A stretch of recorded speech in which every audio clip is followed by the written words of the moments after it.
I was sitting in the doctor's clinic holding a piece of paper with all my test results on it.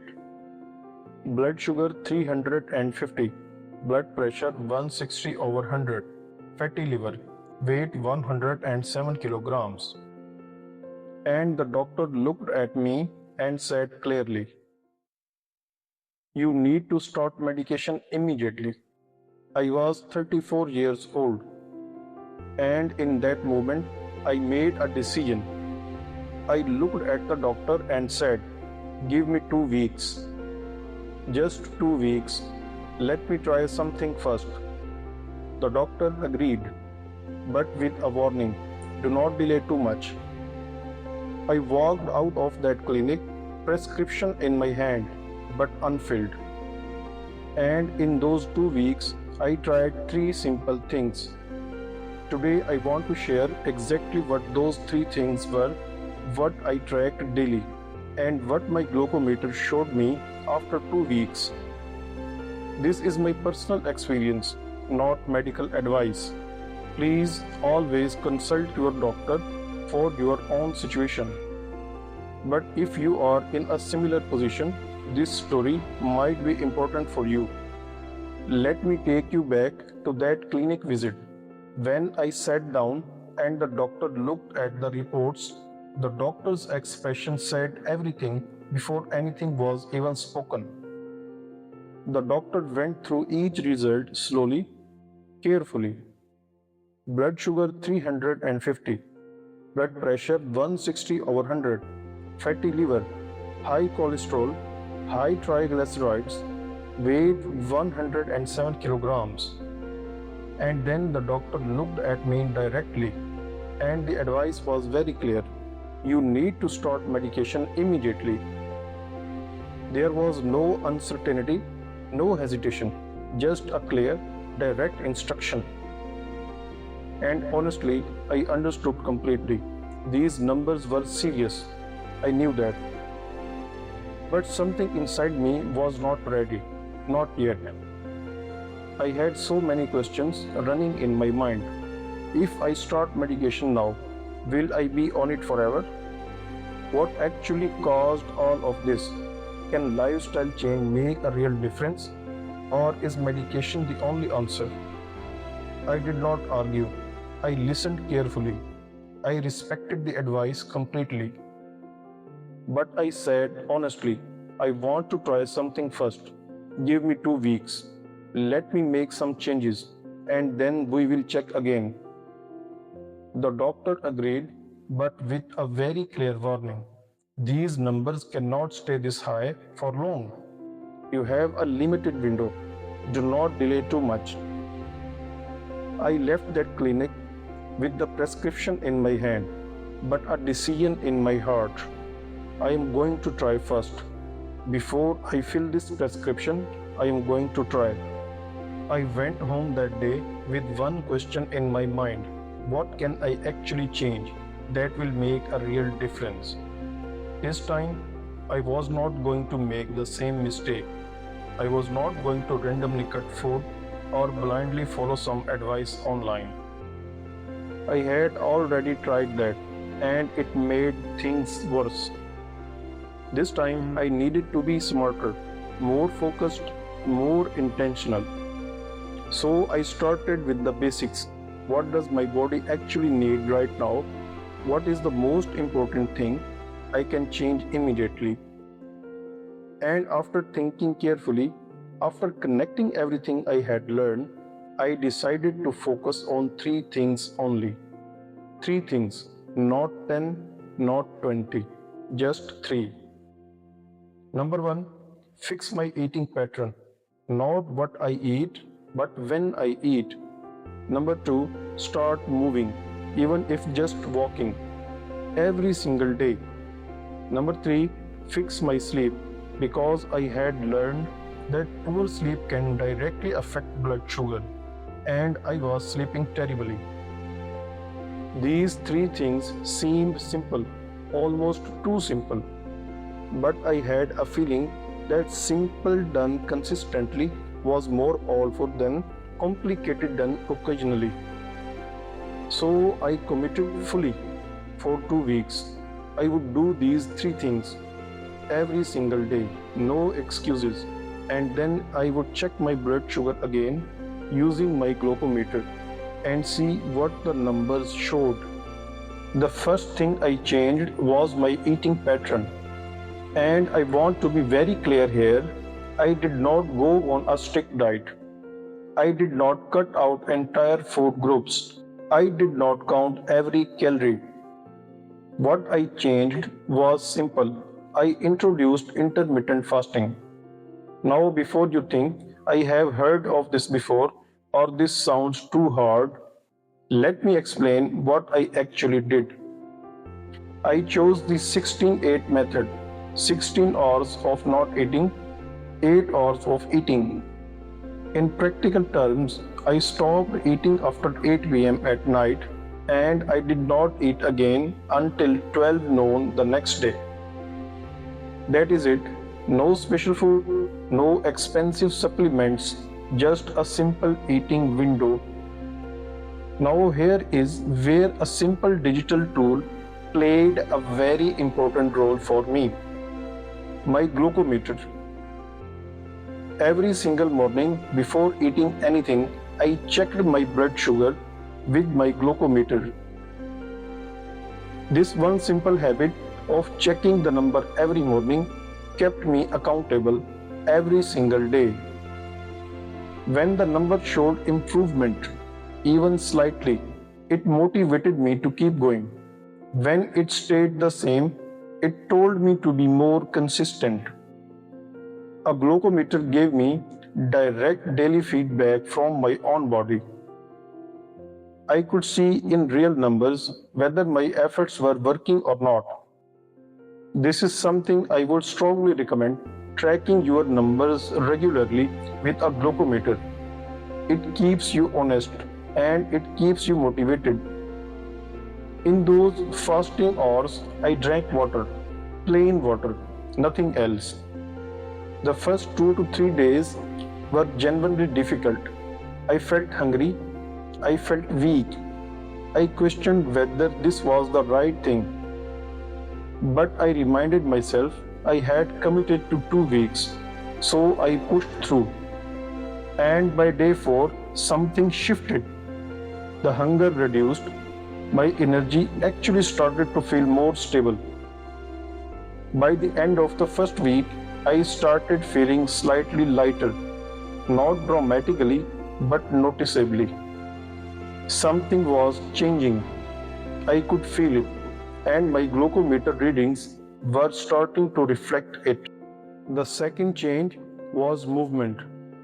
And I want to be honest at this point. I had very low energy. My body was still recovering.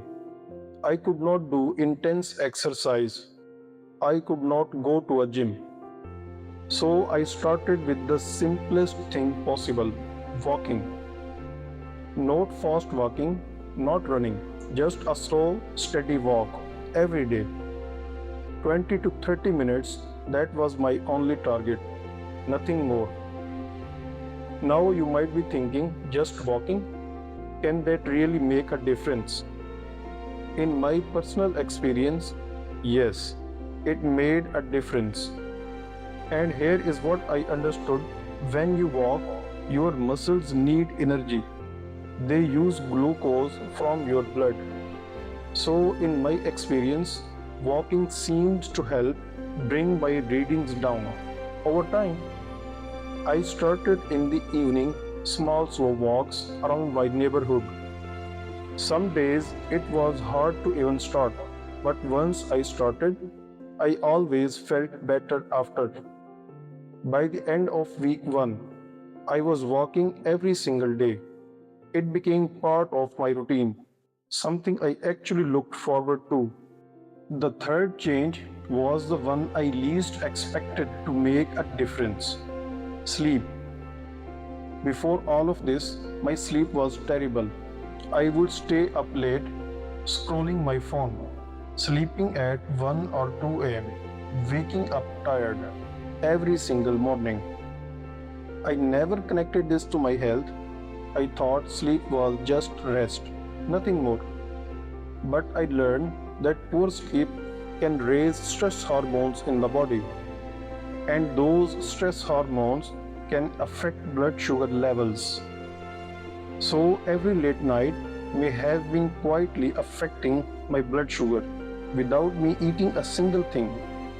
So I made one simple rule: in bed by 10:30 pm, no phone after 10 pm.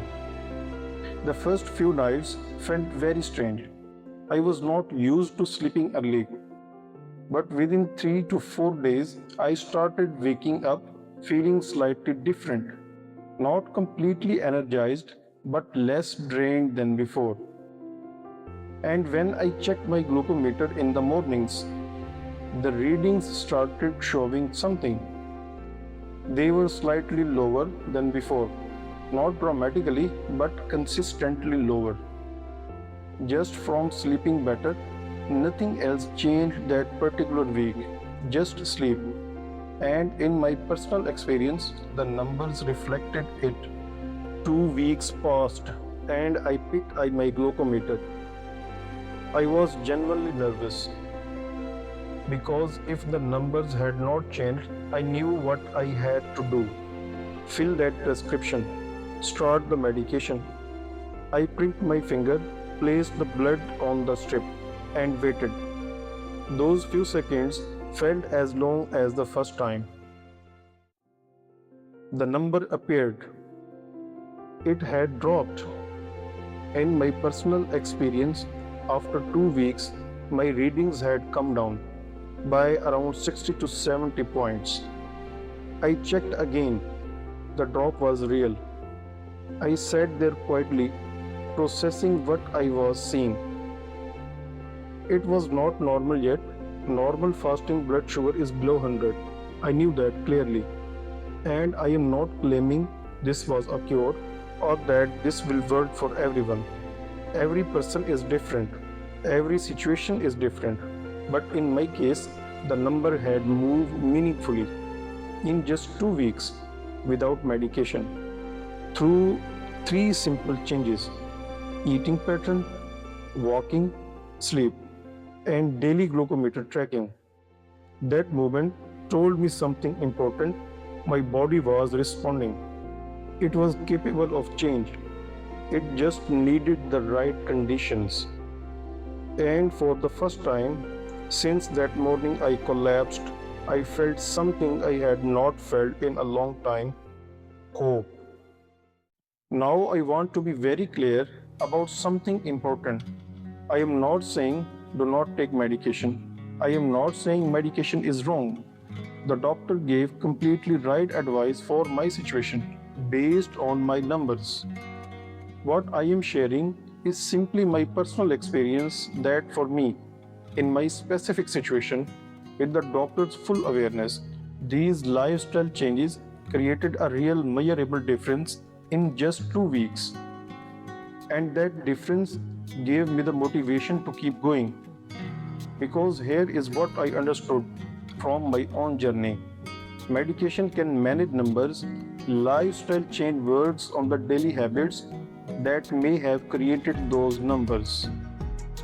Both have their place, both are sometimes necessary.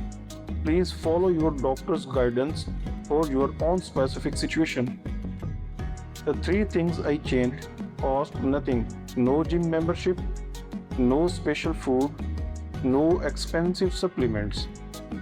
Just a simple eating window, a daily walk, better sleep, and daily tracking with a glucometer.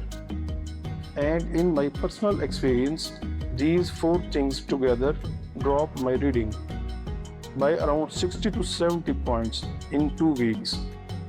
I am not saying this will happen for everyone, but this was my experience and it kept me going every single day. After 2 weeks, I went back to the doctor, showed the new numbers. The doctor was genuinely surprised and genuinely pleased. The doctor said, "Keep doing what you are doing. We will monitor closely and reassess in another month." That one sentence, "keep doing what you are doing," felt like the greatest motivation I had received in a long time. I want to say something to anyone watching this who is in a similar situation. If you have been told your blood sugar is high, your blood pressure is high, your weight is too much, do not panic. Do not feel hopeless. Do not think it is too late. I am not a doctor. I am not giving medical advice. I am simply sharing what happened in my personal experience. Please always contact your doctor before making any changes to your diet, your routine, or your medication. Your body may respond differently. Your situation is unique. Always work with your doctor, not against the advice. In the next video, I will go deeper into intermittent fasting, exactly how I did it, what I ate during my eating window, what I avoided, and how it affected my readings over the following weeks. If you found this video helpful, please subscribe to DigiHealth. And if you know someone dealing with diabetes, high blood pressure, or weight issues, please share this video with them. It might be exactly what they need to hear. See you in the next one.